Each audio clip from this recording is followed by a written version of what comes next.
जो लोग रात में देर से खाना खाते हैं, मान लीजिए किसी ने 10 बजे खाना खाया और वो 12 बजे जाकर सो गया, तो क्या रात में अगर हम लेट खाना खाते हैं या फिर डिसबैलेंस होता है हमारा खाना खाने का जो समय है, तो क्या ऐसे लोगों को कॉन्स्टिपेशन होने के चांसेस जो हैं वो ज़्यादा बढ़ जाते हैं? उनको ज़्यादा चांसेस होते हैं। अच्छा। उनमें क्या होता है कि जैसे आयुर्वेद बताता है, आयुर्वेद में भी नेचुरोपैथी में भी कहा गया है कि सुबह थोड़ा लाइट खाएं, नाश्ता थोड़ा टाइट खाएं और जो लंच है वो पूरा फुल करें।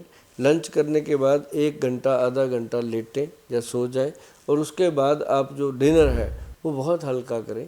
जैसे कभी कभी तो खिचड़ी दलिया ही लें या छोटी मोटी चीज़ें खा करके आप शाम को फ्रूट ना खाएं, फ्रूट सिर्फ सुबह सुबह खाएं और सैलड सुबह सुबह खाएं या खाने के पहले खाएं। सैलड हमेशा भोजन से आधा घंटा पहले खाएं।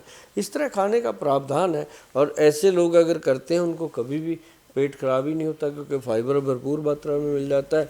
और बवासीर के रोगियों के लिए तो ये छोटा सा टिप काफ़ी है जो मैंने डाइट का बता दिया और मेरा ख्याल है मैंने 1 मिनट में पूरे दिन की दिनचर्या बता दिया।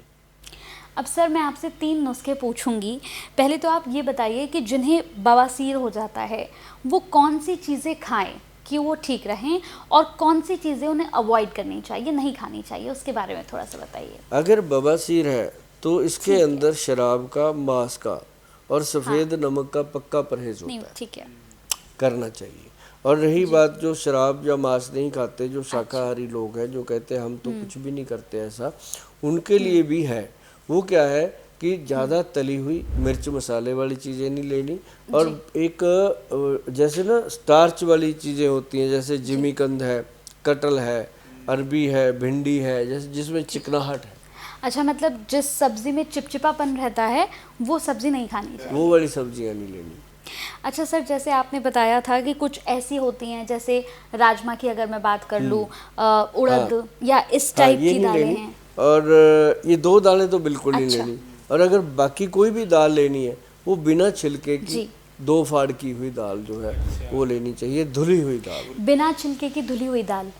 धुली अच्छा। हुई दालें, हरी सब्जियां और फ्रूट अच्छा। और सैलड ये लेना चाहिए, बहुत आनंददायक चीज़ होगी।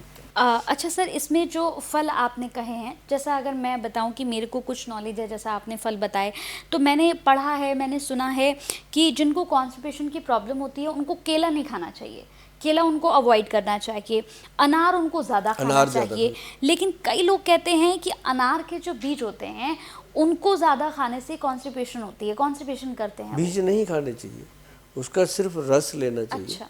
और जो बीज है, मैं आपको एक बात और बताऊं, वही वही। जो बीज भगवान ने दिया, अब जैसे तरबूज का बीज है, वो अगर तरबूज के साथ उस बीज को भी खा जाए, मतलब बीज को लोग छोड़ देते हैं साइड पे, भगवान क्यों देते हैं? भर भर के उन्होंने बीच में फंसा दिए कि चाह के भी ना थूक सके बंदा खाए, लेकिन फिर भी लोग कांटे से निकाल निकाल के उसको अलग कर देते हैं। जब बीज खाने से इतना फायदा, प्योर फाइबर है, कब्ज हो ही नहीं सकता।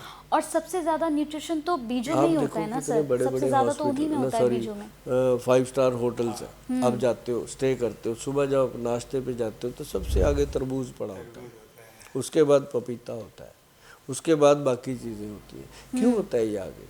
क्योंकि उनको पता है कि जो 5 स्टार में रहने की हैसियत रखता है इंसान, उसको ये चीज़ों की भी नॉलेज है कि उसको खाना क्या है।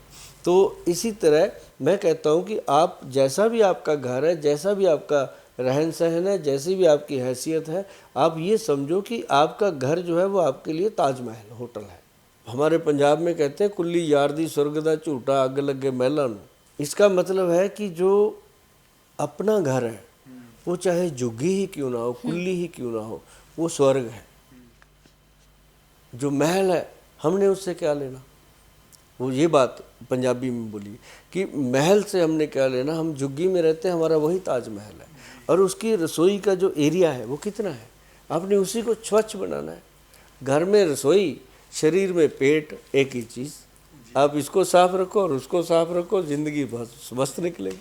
लेकिन सर कहते हैं कि लंबे समय तक अगर आप बैठकर काम करते हैं या फिर लंबे समय तक आपका ड्राइविंग का काम होता है, आप ड्राइविंग बहुत ज़्यादा करते हैं, तो भी पाइल्स का जो खतरा है वो बना अब रहता जैसे है। बहुत कंप्यूटर पे सारा दिन 8-8 घंटे, अच्छा। उनको पता ही नहीं चलता कितना टाइम हो गया, जब उठकर खड़े होते हैं तब पता चलता है। और उसके अंदर क्या होता है उनका कि वो पानी कम पीते हैं। अच्छा।